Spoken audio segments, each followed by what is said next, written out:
The Lord be with you. A reading from the Holy Gospel according to John. Jesus spoke to them again, saying, I am the light of the world. Whoever follows me will not walk in darkness, but will have the light of life. So the Pharisees said to him, You testify on your own behalf, so your testimony cannot be verified. Jesus answered and said to them, Even if I do testify on my own behalf, my testimony can be verified, because I know where I came from and where I am going. But you do not know where I came from or where I am going. You judge by appearances, but I do not judge anyone. And even if I should judge, my judgment is valid, because I am not alone. But it is I and the Father who sent me. Even in your law it is written that the testimony of two men can be verified. I testify on my own behalf, and so does the Father who sent me. So they said to him, Where is your Father? Jesus answered, You know neither me nor my Father. If you knew me, you would know my Father also.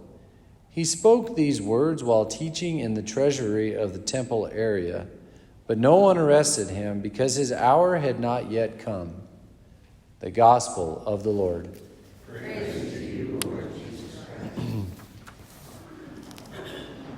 Christ. Such interesting readings today, particularly our first one from the book of Daniel.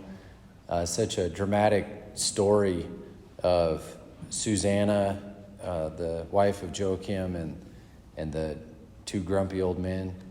And it's, I guess there's so many facets, but the one that just baffles me is how the people are so duped, like that they actually believe the testimony of these scoundrels. And then it's Daniel that brings it to light.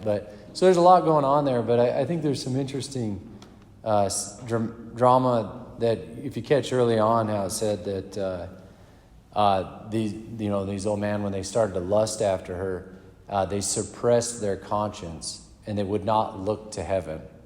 So they just remained in the darkness. And then when you look at Susanna, like when she went to court, she lifted her eyes and she pleaded to the Lord, like she welcomed the light, and it's just, there's just interesting dynamics that really, I mean, if you just brought this scene to the light, truth dispels it in a hurry. That's what Daniel did. Like, come on, just played the logic card and it was vanished, So there's just such interestingness in that scene. But then fast forward to our Lord's gospel, where he speaks, "Hey, I am the light of the world. Whoever follows me will not walk in darkness, but will have the light of life."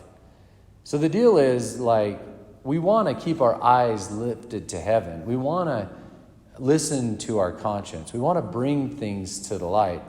I even think of like spiritual direction. The kind of the number one rule is bring everything to the light. If there's something in your conscience that says, it's kind of like, maybe I should bring this, and then you're like, I don't think it's that important. I'm not gonna bring this up in spiritual direction. Bring it up. Like, it doesn't matter how insignificant it is. Bring it to the light. The light dispels the darkness. So just whatever it is, if it's in dealing with others or what, bring it to the light. The truth will set us free. Light dispels darkness. So if it's in our own personal life, in our own hearts, get it out. Bring it to the light.